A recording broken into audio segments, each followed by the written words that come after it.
আম্ম সাহাবি যারা ছিল নতুন নতুন ইসলাম গ্রহণ করতে, ইসলাম তেমন বুঝে না, আল্লাহ রসুলের কাছে আয়েশা বলতেছিল, এ মুহাম্মদ, শুনলাম আমাদেরকে নাকি হাসরের ময়দানে হিসাব দিতে হবে, হাসরে নাকি আমাদের আবার হিসাব আছে। বলে হ্যাঁ হিসাব আছে। তো হিসাব আমাদের কাছ থেকে কে নিবে? রসুল সাল্লাল্লাহু আলাইহি সাল্লাম উত্তর দিতেছেন, হিসাব তো আল্লাহ নিবেন। সে ব্যক্তি আবার জিজ্ঞেস করে, মুহাম্মদ হিসাবটা কে নিবে? বলে আল্লাহ নিবে। কোন আল্লাহ? এই যে সবসময় যারা আমরা ডাকাডাকি করি, সবসময় যারা আমরা ডাকাডাকি করি, হে নাকি? আল্লাহ রসুল বললেন হ্যাঁ, সেই তো হিসাব নিবে। তাইলে তো আর সমস্যা নাই। বেদিন সাহাবি বলতেছেন, তাইলে তো আর সমস্যা নাই। আমি আরো মনে করছি মানুষ কতভাবে বলতেছে যে হিসাব নিবে, কত কিছু হবে, ভয় পাইয়া গেছি, আমারে ভয় ধরাইয়া দিছে।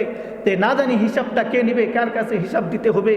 আল্লাহর কাছেই যদি হিসাব দিতে হয় তাইলে তো আর সমস্যা নাই, কারণ আমি তো সারাদিনে 5 ওয়াক্ত নামাজ পড়ি, তাকেই ডাকি। আমি তো ওই আল্লাহকে ভালো করেই চিনি। আমি তো যখন নামাজের মধ্যে পড়ি আলহামদুলিল্লাহি রাব্বিল আলামিন, তখন তো আমি ওই আল্লাহকেই চিনি। আমি যখন বলি সুবহানা রাব্বিয়াল আযীম, তখন তো আমি ওই আল্লাহকেই চিনি।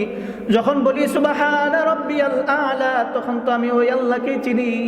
আমি যখন আল্লাহু আকবার বলি, সমস্ত ক্ষমতার মালিক তো আল্লাহ, ওই আল্লাহকেই আমি চিনি। এই আল্লাহ যদি আমার থেকে হিসাব নেয় তাইলে তো আমার জন্য কোনো চিন্তার কারণ নাই, কোনো পেরেশানির কারণ নাই। কারণ যে আল্লাহকে জীবনভর আমি চিনলাম, যে আল্লাহকে জীবনভর আমি ডাকলাম, এই আল্লাহ কি আমাকে চিনবেন না? সুবহানাল্লাহ। সাহাবীর উক্তি ছিল এটা, আমি যেহেতু আল্লাহকে চিনি, এক আল্লাহর জন্য আমি সব কিছু বিলাইয়া দিলাম, এই আল্লাহকে আমারে চিনবেন না? যদি তিনি আমার চিনাই থাকে তাইলে আর আমার কি জিজ্ঞাসা করবে? সব তো আল্লাহ জানেনি আমার সম্বন্ধে। এটা ছিল সাহাবাদের ঈমান, যে তারা সব কিছু উৎসর্গ করার পর আল্লাহর প্রতি তাদের ঈমান এতটা মজবুত হয়েছে, আল্লাহর প্রতি তাদের বন্ধুসুলভ আচরণ চলে আসছে, যে আরে দুনিয়ার মানুষও তো পরিচিত হইলে তখন আর কোনো কঠিন বিষয় থাকে না। যে আল্লাহ যদি আমার পরিচিত হইয়া যায়, আল্লাহ যদি আমাকে চিনে, আমিও যদি আল্লাহকে চিনি, এখানে হিসাব নিকাশের কি আছে? আমারে আল্লাহ যা জিজ্ঞেস করবে আমি বলবো আল্লাহ আমার সম্বন্ধে সব তো আপনি জানেনই, আর কি জিজ্ঞাসা করেন? তার এই আত্মবিশ্বাস ছিল। এই আত্মবিশ্বাসের জন্য তাদের ত্যাগ ছিল, তাদের কষ্ট ছিল। আল্লাহর জন্য তারা নিজেদের আত্মীয় স্বজন, ভাই বেরাদর, বাবা মা সব কিছু ত্যাগ করিয়া, ধর্ম পর্যন্ত ত্যাগ করে আল্লাহ নবীর কাছে ইসলাম গ্রহণ করছে। এজন্যই তো তারা আল্লাহর প্রতি এমন মহব্বত তৈরি করতে পারছে, আর তারা নিজের আত্মবিশ্বাস তৈরি করতে পারছে যে আমি আল্লাহকে চিনি, আল্লাহ আমাকে চিনেন। তাহলে এখানে হিসাব নিয়ে কোনো ঝামেলা হবে না। এটাই ছিল সাহাবাদের ঈমান। এমন ঈমান আমাদের অর্জন করা দরকার আছে না নাই? তাইলে আল্লাহর সাথে আমাদের সর্বপ্রথম বন্ধুত্ব বাঁধতে হবে, বন্ধুত্বের সম্পর্ক লাগাইতে হবে আল্লাহর সাথে। যদি আল্লাহর সাথে সম্পর্ক হয় তাইলে আমরাও তখন আত্মবিশ্বাসের সাথে এটা বলতে পারবো যে আমিও আল্লাহকে চিনি, আল্লাহ আমাকে চিনেন। যদি সম্পর্ক লাগাইতে না পারি তাইলে কোনো লাভ হবে না। আল্লাহর সাথে সম্পর্ক লাগাইতে হইলে কিছু নিয়মে তো মানতে হবে। মুফাসসিরিনে কিরাম বলেন যে আল্লাহর সাথে সম্পর্ক লাগাইতে হইলে, আল্লাহর সাথে বন্ধুত্ব করতে হইলে 5টা কাজ করতে হবে। কন্যা কয়টা কাজ? 5টা কাজ করতে হবে।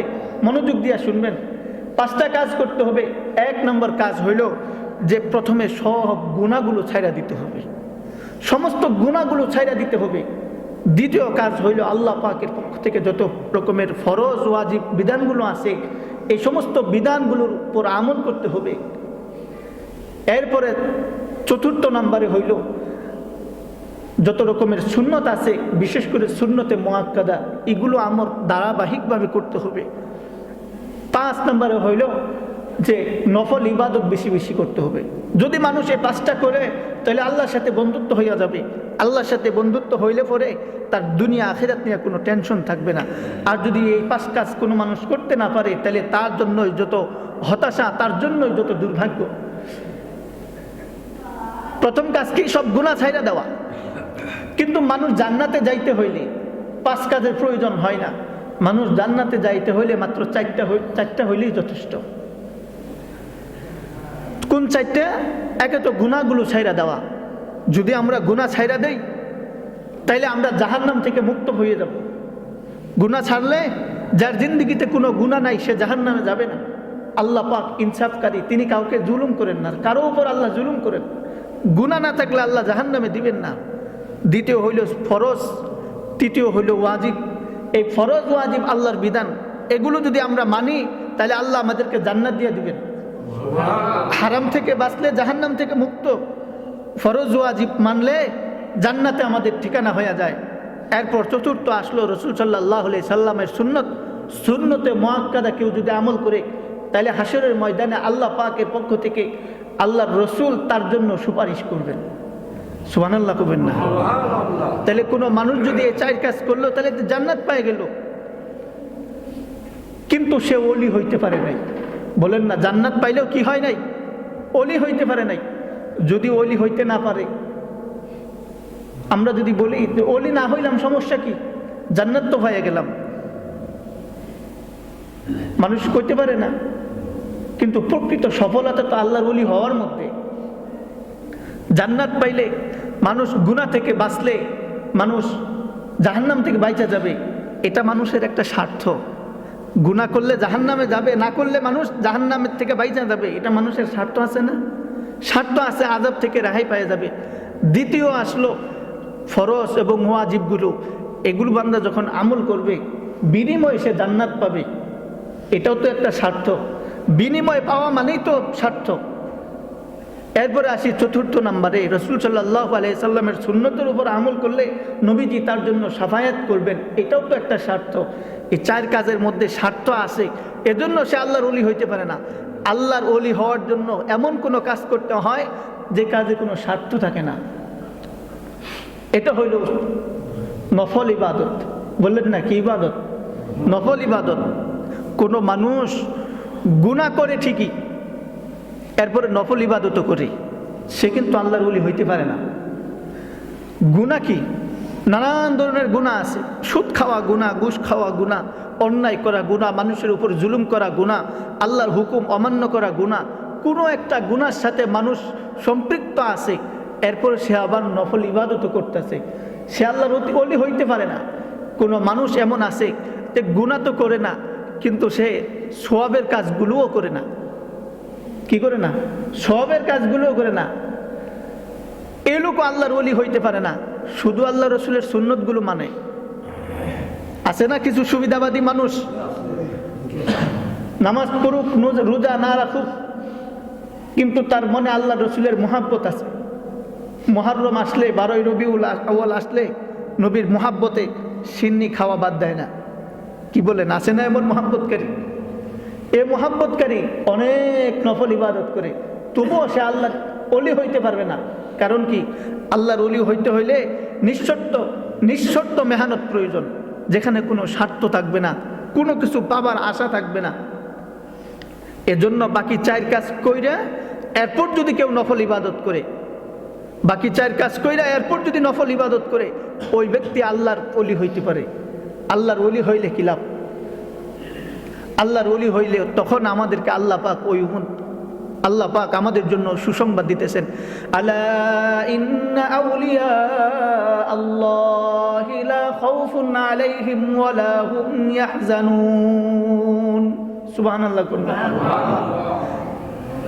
কোন বান্দা যদি গুনাহ থেকে নিজেকে হেফাজত করে, রক্ষা করে, জাহান্নাম থেকে মুক্ত হয়ে যাবে। কোন বান্দা ফরজ এবং ওয়াজিবগুলো যখন আমল করবে, জান্নাতে তার ঠিকানা হয়ে যাবে। আল্লাহ রসুলের সুন্নতগুলো মাইনা চললে আল্লাহ রসুলের শাফায়াত সে পাবে। এই 4টা কাজ করার পর বান্দা যখন আল্লাহ তাআলার সন্তুষ্ট অর্জনের জন্য কোনো কিছু পাবার আশা বাদ দিয়ে নফল ইবাদত করবে, তখন আল্লাহ তাআলা তার জন্য ঘোষণা দেন, আলা ইন্না আউলিয়া আল্লাহি লা খাউফুন আলাইহিম। ওই ওলির জন্য, আমার ওই বন্ধুর জন্য কোনো ভয় নাই, যে বন্ধু আমার সাথে বন্ধুত্ব করছে। তাহলে আল্লাহর সাথে বন্ধুত্ব করলে কোনো ভয় নাই। একবার আল্লাহ পাক জান্নাত পর্যন্ত নিরাপত্তার নিশ্চয়তা আল্লাহ তাআলা দিতেছে। এটি পাইতে হলে আমাদেরকে কি করতে হবে? প্রথমত আল্লাহর বিধানগুলো বাস্তবায়ন করতে হবে, গুনাহ থেকে বাঁচতে হবে। গুনাহ তো বহুত আছে, গুনাহ বহুত আছে। নামাজ সময় মতো না পড়া, এটাও গুনাহ। বাবার কাছ থেকে যে সম্পত্তি পাইছি, বোনদের সম্পত্তি, তাদেরকে সঠিকভাবে বুঝাইয়া না দেওয়া, এটাও গুনাহ। চুরি করা গুনাহ, অন্যের সম্পদ মাইরা দেওয়া গুনাহ। এরপরে হারাম খাওয়া গুনাহ, হারাম উপার্জন করা গুনাহ। মানুষের নামে মিথ্যা কথা বলা, মিথ্যা বদনাম করা গুনাহ। জবানের হেফাজত না করা গুনাহ, মানুষকে কষ্ট দেওয়া গুনাহ। এই সমস্ত গুনাহ থেকে যখন আমরা বাইচা যাব, তখন আমরা জাহান্নাম থেকেও বাইচা যাব। আর যখন আমরা ফরজ ইবাদতগুলো, ওয়াজিব ইবাদতগুলো আমরা সময় মতো ঠিক মতো আদায় করব, তখন আমাদের ঠিকানা জান্নাতে হয়ে যাবে। আর আমরা যখন নবীজির সুন্নতগুলো আমল করতে থাকবো, সুন্নত তো আজকে মুসলমান বুঝলেই গেছে। সুন্নত রসুল এক হাদিসের মধ্যে আসছে, রসুল সাল্লাল্লাহু আলাইহি ওয়াসাল্লামের কাছে হযরত জিবরাইল আলাইহিস সালাম 24,000 বার আসছেন। বলেন না কয়বার? 24,000 বার। অন্যান্য নবীদের কাছে এতবার আসে নাই। কারো কাছে 10 বার ওহী নাজিল হয়েছে, কারো কাছে 50 বার নাজিল হয়েছে। এভাবে প্রয়োজন যতটুকুন হয়েছে ততবার ওহী নাজিল হয়েছে, ফেরেশতা আসছেন। আর আল্লাহর রসুলের কাছে ওহী নাজিল হয়েছে 24,000 বার। এক বর্ণনায় আসছে জিবরিল আলাইহিস সালাম আল্লাহর রসুলের কাছে যতবার আসছেন, ঠিক ততবারই আল্লাহর রসুলকে মিসওয়াক করার জন্য তাকিদ দিছেন। বলেন না কি করার জন্য? মিসওয়াক করার। সবাই কবেন, আপনারা যখন কথা কবেন তখন বুঝবো আমার কথা আপনারা বুঝতেছেন।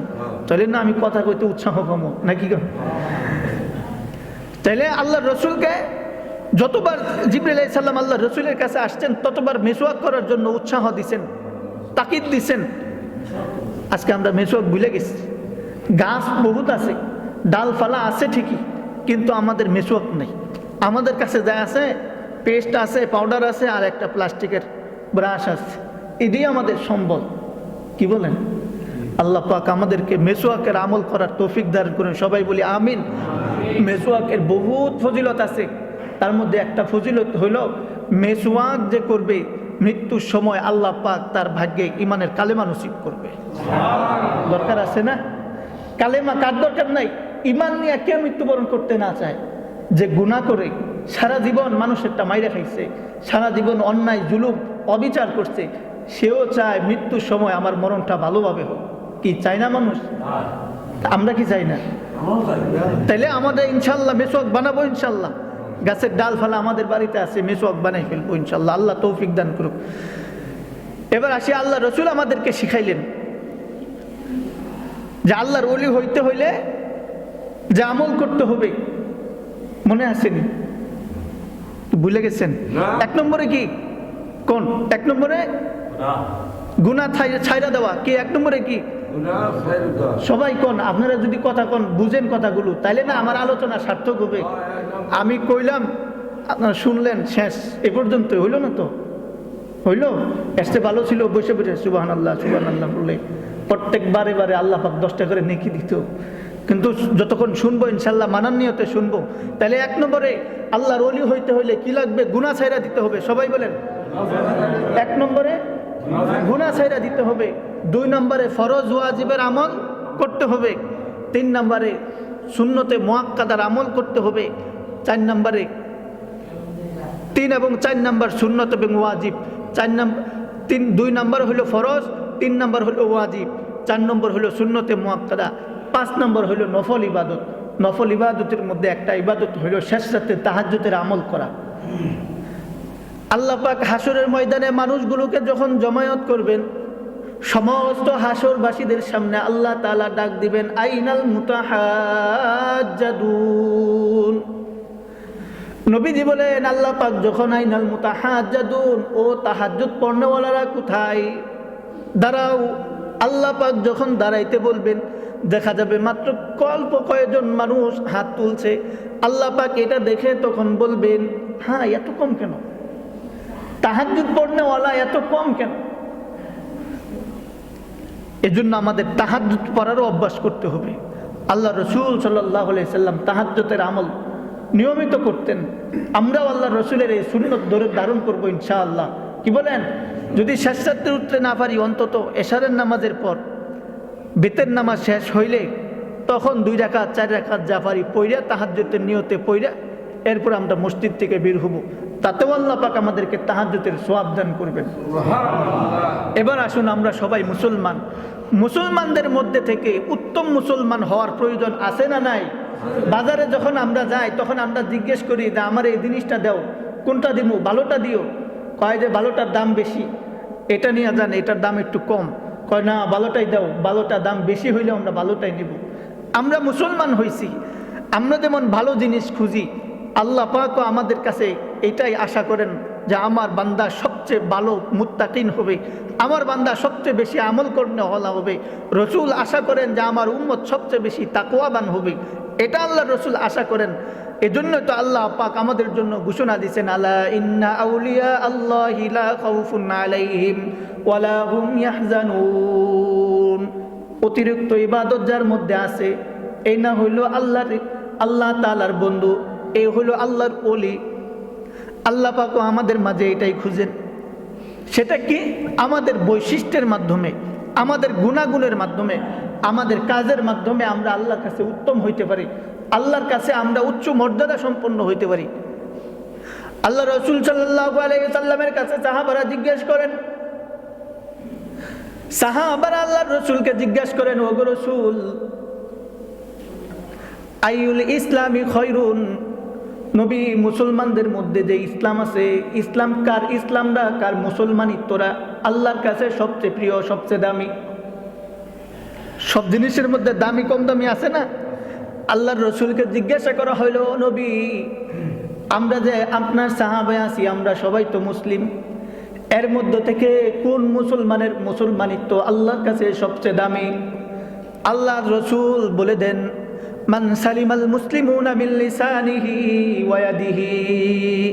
আল্লাহর নিকট ওই মুসলমান সবচেয়ে বেশি দামি যে মুসলমানের হাত এবং জবান থেকে অন্য মুসলমান নিরাপদ থাকে। সুবহানাল্লাহ কইবেন না?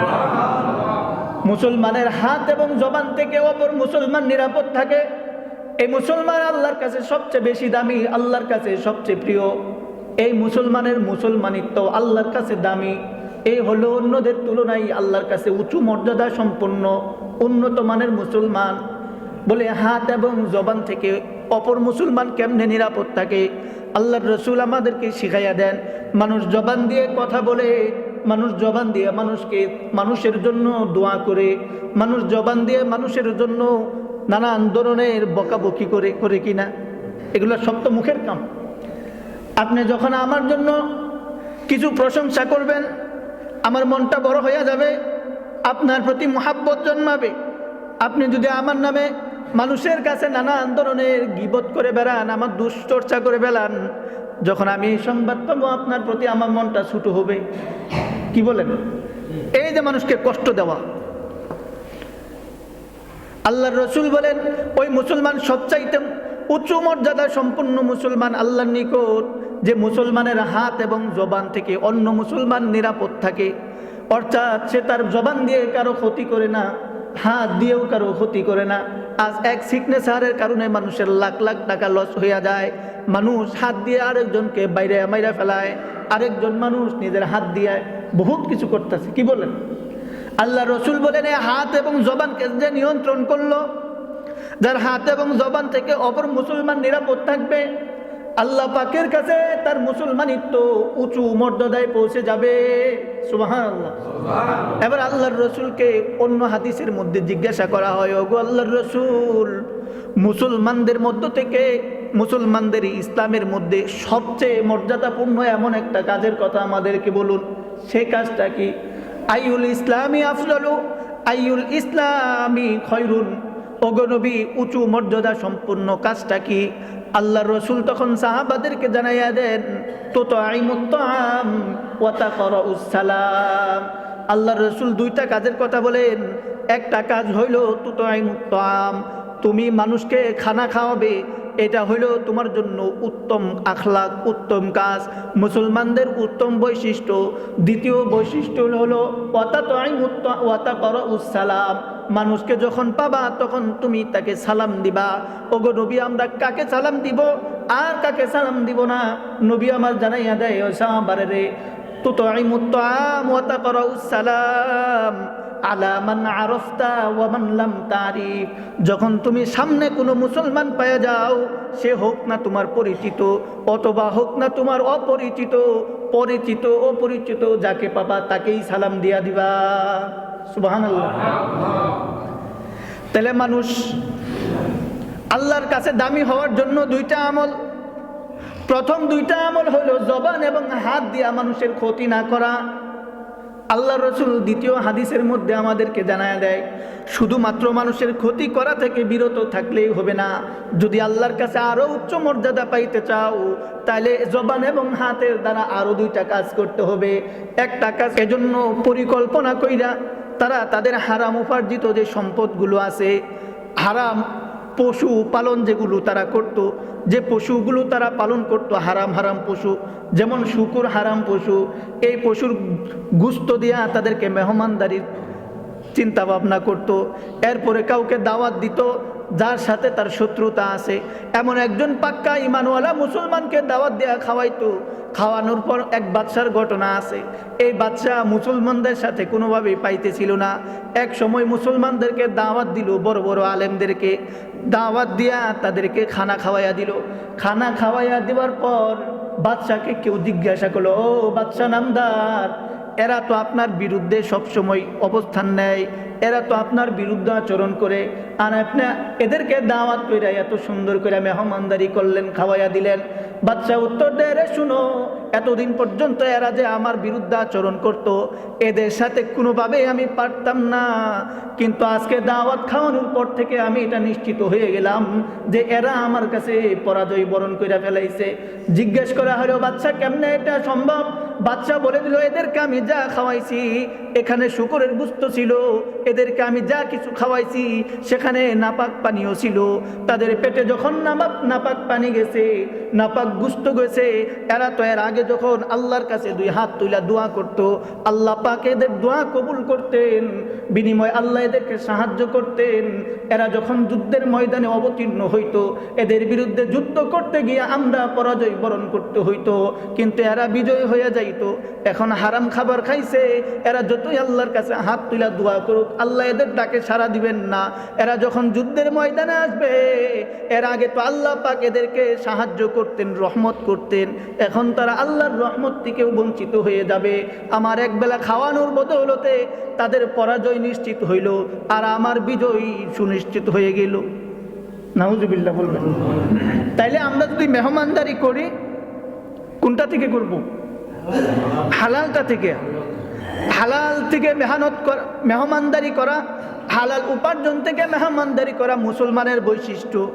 এটা ছিল আমার হাতের বৈশিষ্ট্য। হাত দিয়া মানুষের শান্তি কামনা করছি, নিজে উপার্জন করছি, আশেপাশে গরিব দরিদ্র মানুষ যারা আছে এদেরকেও খাওয়াইছি।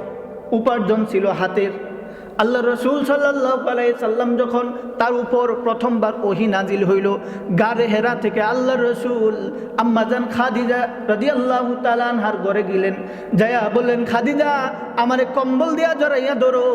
হযরত খাদিজা রাদিয়াল্লাহু তাআলা আনহা আল্লাহর রসুলকে কম্বল দিয়া জড়াইয়া ধরলেন। আল্লাহর রসুলের অন্তর থেকে ভয় কাইটা গেল। শরীরটা যখন আল্লাহর রসুলের শরীরটা শান্ত হইল, এমনি আল্লাহর রসুল খাদিজাকে উদ্দেশ্য করে বলতেছিলেন, ও খাদিজা, লাকাদ খাশিতু আলা নাফসি, আমি তো আমার নিজের উপর আশঙ্কা বোধ করতেছি। হযরত খাদিজা রাদিয়াল্লাহু তাআলা আনহা আল্লাহর রসুলকে ডাক দিয়া কয়, ওগো আমার প্রিয় স্বামী, কাল্লা ওয়াল্লাহি লা ইউযিকাল্লাহু আবাদান, ইন্নাকা লাতাসিলুর রহিম ওয়া তাহমিলুল কুল্লা ওয়া তাহমিলুল মাদুম ওয়া তাকসিবুল মাদুম ওয়া তাহমিলু কাল্লা।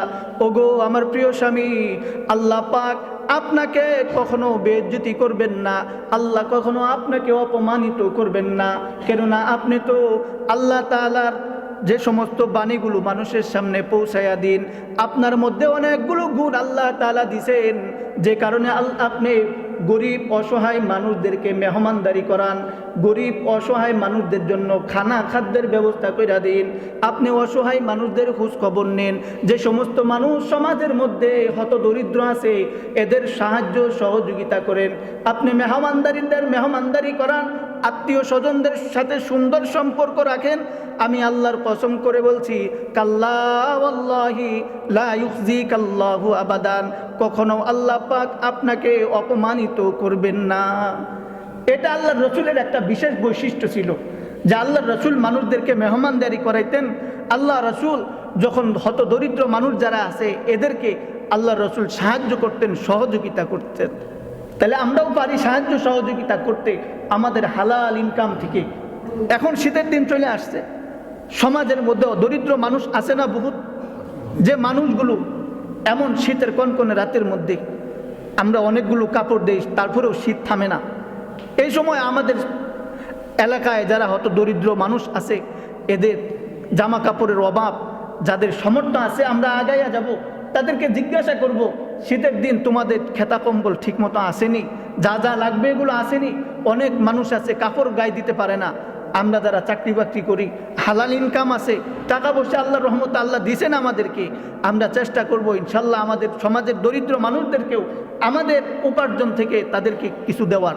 কি বলেন, চেষ্টা করতে পারি না? আল্লাহ তাআলা আমাদেরকে তৌফিক দান করুক। আল্লাহ রসুল আমাদেরকে শিখাইলেন যে প্রকৃত মুসলমান ওই ব্যক্তি, ওই মুসলমানের ইসলাম আল্লাহর কাছে সবচেয়ে মর্যাদাপূর্ণ, যে মুসলমান নিজের জবান দিয়া মানুষের ক্ষতি করে না, যে মুসলমান নিজের হাত দিয়া মানুষের ক্ষতি করে না। এরপরের হাদিসে আল্লাহ রসুল আবার আমাদেরকে বলতেছেন যে আল্লাহর কাছে ওই মুসলমান সবচেয়ে দামি, যে মুসলমান নিজের হাতে উপার্জিত সম্পদ থেকে, হালাল উপার্জন থেকে মানুষদেরকে সহযোগিতা করে। আবার আল্লাহ রসুল বলতেছেন ওয়াতাকারাউস সালাম, যে বান্দা, ওই বান্দা আল্লাহর কাছে সবচেয়ে উচ্চ মর্যাদাপূর্ণ, যে বান্দা জবান দিয়েও মানুষের কল্যাণ কামনা করে। জবান দিয়া মানুষের কল্যাণ কেমনে কামনা করে? তো হলো আল্লাহ রসুল বলেন যে তোমরা সালাম দেও। কি বলেন? সালাম। আসসালামু আলাইকুম বলেন আমার সাথে সবাই, বলেন আসসালামু আলাইকুম। দেখবেন মানুষ অনেক রকমের সালামের স্টাইল আছে, অনেক রকমের স্টাইলে মানুষ সালাম দেয়। আসসালামু আলাইকুম, হ্যাঁ সামু আলাইকুম, কেমনে কেমনে কয় মানুষ, নানান ধরনের ভঙ্গি করে। সালামের শুদ্ধ উচ্চারণ আমাদের সবার শেখা উচিত। আরেকবার আমার সাথে সবাই বলেন আসসালামু আলাইকুম। এভাবে আমরা সবাই মানুষদেরকে সালাম দিব। আর যারা সালামের উত্তর দিব ওয়া আলাইকুমুস সালাম, কোন সবাই ওয়া আলাইকুমুস সালাম। এখন সমাজে কিছু মানুষ আছে, 1 মিনিটের মধ্যে শেষ করে দিতেছি। সমাজে কিছু মানুষ আসে, দেখবেন বেলা এরা দুইজন যখন একসাথে একত্রিত হয় তখন তারা একজন আরেকজনকে বলে, এই অমুক মানুষটা দেখছো, মুরব্বীরে সম্মান করে না, কোনোদিন একটা সালাম পর্যন্ত দেয় না। এমন মানুষ আছে না নাই? এরকম মানুষ যারা আছেন, যদি এই মজলিসে থাইকা থাকেন তাহলে তারা একটু মনোযোগ দিয়ে শুনবেন। আর যারা জানে না, আমরা সবাই আজকে যাই না নেই, রসুল সাল্লাল্লাহু আলাইহি ওয়াসাল্লাম আমাদেরকে যেটা শিখাইলেন, আমরা এই হাদিসের আলোচনা থেকে এতক্ষণ পর্যন্ত যা শিখলাম তা হলো যে উত্তম, আল্লাহর কাছে সর্বোচ্চ মর্যাদাপূর্ণ মুসলমান ওই ব্যক্তি যে মানুষকে কি দেয়? সালাম দেয়। যদি আমি আল্লাহর কাছে এই মর্যাদা পাইতে চাই তাহলে নিশ্চয়ই আমি এই আশা কোনোদিনও করবো না যে অমুক আমারে সালাম কেন দিল না। বয়সে ছোটো হোক, কর্মে ছোটো হোক, পেশায় ছোটো হোক, বা সে আর্থিক দিক থেকে ছোটো হোক, কোনো সময় আমরা এই আশা কাল থেকে করবো না যে অমুক আমারে কেন সালাম দিল না। আমরা কি আশা করব? আমরা যেন আল্লাহর কাছে উচ্চ মর্যাদা সম্পন্ন হইতে পারি, তাহলে আমাদের কি করতে হবে? আগে সালাম দিতে হবে। ফোনে কথা বলছি, কেউ ফোন দিছে, ফোনটা ধইরা সর্বপ্রথম হেলো না বইলা, সবাই তো হেলো বলে, সর্বপ্রথম হেলো না বইলা আসসালামু আলাইকুম। একজনের সাথে দেখা হয়েছে, পরিচিত মানুষ, তাকে আমরা বলবো আসসালামু আলাইকুম। বয়সে ছোটো হোক, বাড়িতে যায় স্ত্রীকে সালাম দিব আসসালামু আলাইকুম। বহুত মানুষ দেখবেন সে যখন নির্বাচনে যায় তখন নির্বাচনী এলাকায় যায় মানুষের সালামের কোনো অভাব নাই, সালাম ডবলের উপর ডবল সালাম অমানে দিতে থাকে একটা বুড়ের আশায়, হয় না এরকম? অথবা নিম্ন স্তরের নেতা যখন উপরের স্তরের নেতার কাছে সাক্ষাৎ করতে যায় সালামু আলাইকুম, জি স্যার জি স্যার ওমানে বলতে থাকে। কি বলেন? কিন্তু এটা তো মুসলমানের বৈশিষ্ট্য না। মুসলমানের বৈশিষ্ট্য হলো সে যার কাছে যাবে তার কাছেই সালাম দিবে। এবার আসুন সংক্ষিপ্তে বইলা দিই, তাইলে হিন্দু যদি সামনে ফিরা যায় তাইলে আমরা তারে কেমনে সালাম দিব? অনেক মানুষ আছে না বুঝা হিন্দুরে সালাম দেয়া দেয় আসসালামু আলাইকুম বইলা, শেষ করে দিতেছি এখনই। অনেক মানুষ হিন্দুরে বলে দেয় সালাম দেয় আসসালামু আলাইকুম বইলা। আমরা কখনো হিন্দুরে আসসালামু আলাইকুম বইলা সালাম দিব না। কি দেব না? আল্লাহ রসুল বলেন সালাম শুধুমাত্র মুসলমানদের জন্য। বললেন না কার জন্য? শুধুমাত্র মুসলমানদের জন্য। মুসলমানদেরকে যখন আমরা সালাম দিব, সুন্দরভাবে সালাম দিব, আসসালামু আলাইকুম। কিন্তু হিন্দুকে না, হিন্দুর জন্য সালাম আল্লাহ রসুল আমাদেরকে শিখাই দিয়েছেন, আসসালামু আলা মানিত্তাবা আল হুদা। হিন্দুরে দেখলে, অথবা হিন্দু, বৌদ্ধ, খ্রিস্টান, বিধর্মী যাই থাক, যে আল্লাহর প্রতি, আল্লাহ রসুলের প্রতি ঈমান রাখে না, তারে দেখলে সালাম হইল আসসালামু আলা মানিত্তাবা আল হুদা, এইটা বলা। শাইখুল হিন্দ মাহমুদুল হাসান দেওবন্দি রহমাতুল্লাহি আলাইহি লিখেন যে যদি কোনো সময় মানুষ পরিস্থিতির শিকার হইয়া যায়, তখন তাকে সালাম দেওয়ার প্রয়োজন হইলে, যদিও সে সালাম দিয়েই বসে, কোনো কারণে দিতেই হয়েছে, কোনো পরিস্থিতির কারণে, কিন্তু আমরা মুসলমানদেরকে সালাম দেওয়ার সময় আমাদের জবানে থাকে সালাম উচ্চারণ, আরবি শব্দগুলোর উচ্চারণ, আর অন্তরে কি থাকে, যে আল্লাহ তার কল্যাণ করুক, তার উপর রহমত বর্ষণ করুক। যখন হিন্দুকে সালাম দিব, তখন যেন মুখে যা উচ্চারণ করছে তাই থাকবে, অন্তরে যেন তার উপর শান্তি বর্ষণের দোয়া না থাকে। শাইখুল হিন্দ মাহমুদ হাসান দেওবন্দি রহমাতুল্লাহি আলাইহি আমাদেরকে এটা শিখাইলেন, কারণ তারা আল্লাহর কাছ থেকে হেদায়েত প্রাপ্ত না। হেদায়েত প্রাপ্তের জন্য আমরা এটা করতে পারি, আসসালামু আলা মানিত্তাবা আল হুদা, যে আল্লাহ পাক তাদের উপর রহমত নাজিল করুক যারা হেদায়েত প্রাপ্ত হয়েছে। অথবা তাদেরকে দেখলে তাদের ভাষায় তাদেরকে কিছু বলা, তাদের উপর রহমত বর্ষিত হয় এমন কিছু বলা মুসলমানের জন্য আল্লাহ রসুল নিষেধ করে দিচ্ছেন। আল্লাহ পাক আমাদেরকে যা কিছু বললাম শুনলাম এগুলোর উপর আমল করার তৌফিক দান করুক। তাইলে আমরা একটা জিনিস বুঝছি, সালাম আমরা কারে দিব? সবাইকে দিব। মুসলমান, সমস্ত মুসলমানদেরকে আমরা সালাম দিব, সে আমার উঁচু পর্যায়ে হোক, নিম্ন পর্যায়ের হোক। যারা আছেন যে সালাম দেওয়ার অভ্যাস নাই, অনেক মানুষ এমন আছে না, সালাম দেয় আসসালামু আলাইকুম, এ সালামের উত্তরও অনেক সময় দেয় না, কি বলেন বলেন, এটা মুসলমানের অভ্যাস না। কোনো মুসলমান যদি চায় যে আল্লাহর কাছে উচ্চ মর্যাদা সম্পন্ন হোক, আল্লাহ আমারে কবুল করুক উচ্চ মর্যাদা সম্পন্ন মুসলমান হিসাবে, তাহলে কি করব আমরা? সমস্ত মুসলমানদেরকে সে কোন পদে আছে, কোন পজিশনে আছে, ওইটা বড় বিষয় না, আমরা তারে সালাম দিব। সবাই বলি আমিন। ওয়া আখির দাওয়ানা আলহামদুলিল্লাহ।